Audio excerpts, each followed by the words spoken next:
Okay, where we left off, I had just brought in a final layer. And in order to delete from that layer, I went to pre-existing layers and I used the magic wand to select certain open sections from it, like this hand here. And now what I'm going to do is I'm going to delete those sections from other layers.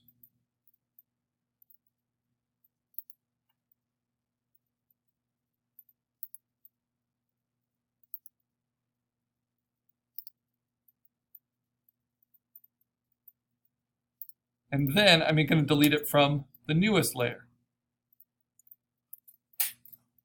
So you see that stuff in there within the eye.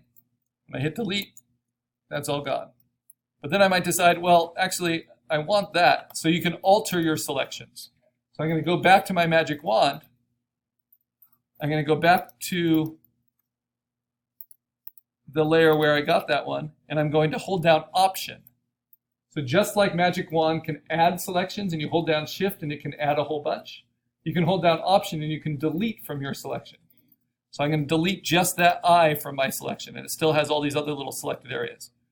And then I will delete from there. And then, of course, I can just use my lasso in general and maybe take out this big star, or instead of taking it out, maybe I move it somewhere else, right, with the Move tool. So I could hit delete and delete it, or I can just move it, which could be fun. Maybe I replace something with it.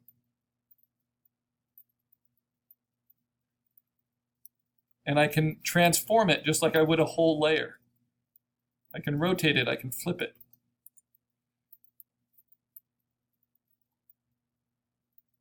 So I think that works pretty well.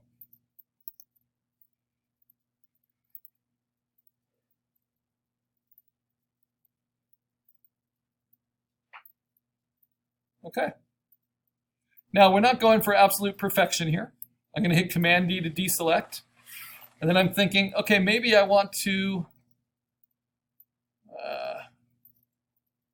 delete a little bit behind that star. Yes, right there.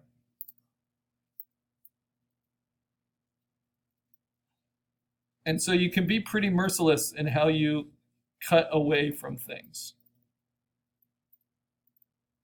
Nothing wrong with that.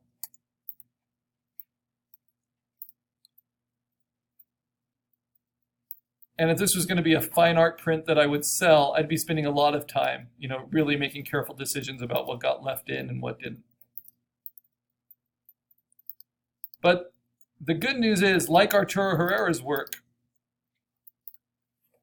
I'm feeling now that this is using the spirit of Bill Watterson's line work and the energy of that cartooning that I like so much. And yet it's not like clearly recognizable what it's from.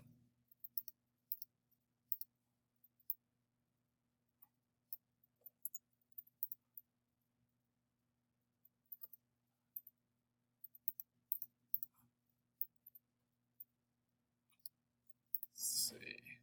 Might move this whole section over. And this is created entirely using other people's pixels.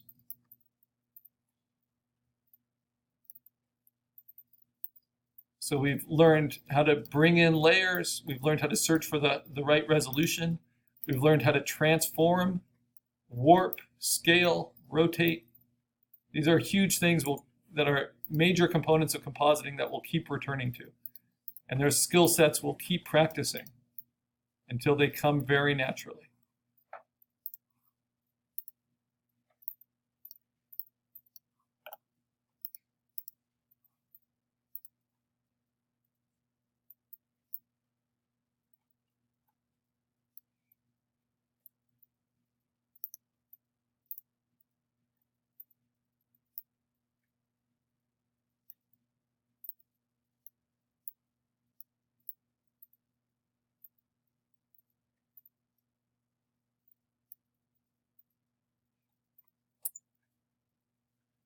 think I want to move this star a little bit.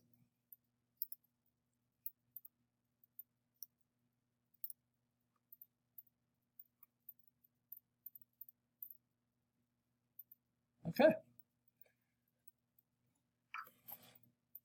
So I'm pretty happy with that. Now, how do I finish it off? How do I finalize it? Well, before I do anything else, I haven't saved this at all yet. So if my computer shut down, or if I had a glitch and I had to restart Photoshop, I would lose all that work. So really, I've kind of broken a rule that I'll want us to develop. As soon as you add an additional layer to something, you want to save it. And so what we're going to do, and all of you can do this with me right now, is you go to File and Save As. The reason we say Save As is we want to be able to give this file, because it's our own original artwork, we want to give it a name that has our name in it. So my rule is for the lab, whenever we save one of our artworks, we use our name in the file name. So I'm going to start with my name, just my first name, Karl. I'm going to call this Cartoon Jumble. You can describe it any way you want. Where am I going to save it to? I am going to save it to the desktop, and the easy way to navigate there is just hit Command D. That way I can see when it's saved. And then this is very important, and this is new for us. The format. The format we want to save it is as a Photoshop format. That will give it a tag at the end. Remember, you don't write over these tags, of a PSD, a Photoshop document. That will support all of those different layers so that we can continue to go in and work on it. This is what I call a working raster format. It's pixel-based, and we save it as a PSD while we're still working on it. It takes up a lot of memory, but we need all of that memory in order to have all the options. Right? This is different than an archive format or a print format, and it's different than an online format. We're going to learn all of those. So I can see it here, this PSD file, my Cartoon Jumble, there it is. What else can I do with it?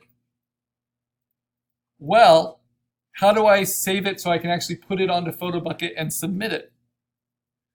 I go to File, Save As, and don't do this until you're ready to submit it. File, Save As, and instead of it being a Photoshop format, because you can't put a Photoshop format onto the internet, I'm going to save it as a JPEG format, JPEG. The problem is that's not going to support layers anymore. So this file will all be flattened into one image, okay? Like the ones that we stole from the internet. Hit save. It has the exact same name, but it will save it as a separate file. So here's my PSD because it has a different tag. And so I'll usually mark my working formats with the color green, and I'll mark my online formats, which are JPEG, PNG, or GIF in the raster form, with orange. Right. And that orange one, that's what's going to go up to Photobucket. So if I go back to Chrome and I go to Photobucket, I want to navigate to the right folder. So I want to go to Digital Art 1, Digital Exercises, open up that folder, click on Exercise 1 Cartoon Jumble, and if I'm a student in the class like you are, I'm going to drag and drop that JPEG right here, right into that folder. And it will upload, and then once I see it, I can click on it, and this is a very important organizational step because this is one shared class account. You'll need to title it. And this is our naming convention for titling. You always start your titles in Photobucket with capital FA19. That's for fall 2019. Then a space, and then your name, just first name. And that is the title. After you do that, you can put any descriptor you want, but it should be obvious. This is for this assignment, so that's all you need. FA19 Karl. Now, what if I want to do a different version of it as well? Which you're not required to do, but you can do. So that's my black and white version. I now want to do a color version of it. These are optional, and for those of you who have already gotten to this point, you might have fun with this. So in order to color it, I go back to my Photoshop file with all these layers, and what I have to do is I have to combine all of these into one floating layer. So I'm going to turn off my background white. And you'll see that even though they're in multiply mode, that will show me all the whites that are left from my source images. So what I'm going to do is go to the very top layer, hold down Option, then go to the layer options at the top while I'm holding down Option and say Merge Visible. What Merge Visible does is it doesn't flatten the image. Instead, it merges it all into a new layer as long as you're holding down Option. That is all contained. And so now in just this one layer, I can use my magic wand and I can select with contiguous turned off all of the whites and just delete them. So now I have one layer that has all of my black line work combined in a nice way. It also makes it really easy to see things I want to delete because it's all on one layer now. I don't have to go searching for it. That looks pretty good. I'm happy with that. So how do I color it? Well, I have a few options. The most basic is I can do what's called a color overlay. I can just double click on the layer itself and I get what are called layer styles.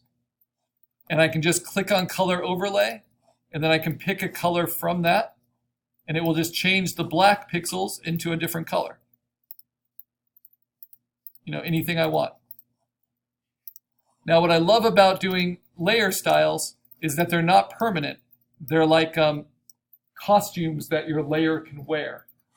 So if I turn on that background layer again, I can see how that color looks on white. Not too bad. But then I can also just turn off that layer style. I can turn it off and on, however I want.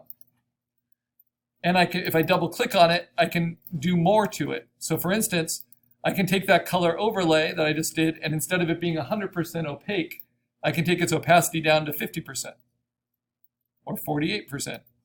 So the black and the blue are working together. Then I can add some other things, like maybe a gradient overlay. And I can choose a gradient, maybe a rainbow, right? And I can choose a blend mode. Right now it's on dissolve, but maybe I want, you know, just normal. I can choose an angle of that gradient. I can extend it. I can shorten it. I can choose a different gradient. That one's pretty nice. Warm to cool is pretty nice. I can even customize it where I add my own colors to the gradient. There's a lot to play with. And I can play with that, so that opacity. So now what I have is the blue mixing with this gradient, mixing with the black underneath to give me this.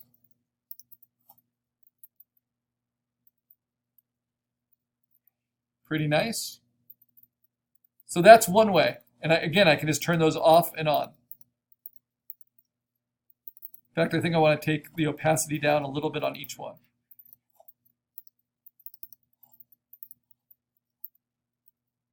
So it's more subtle.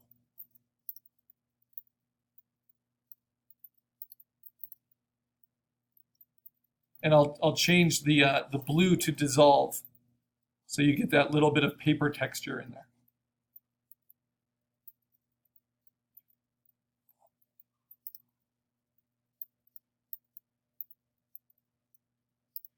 So that's some subtle coloring.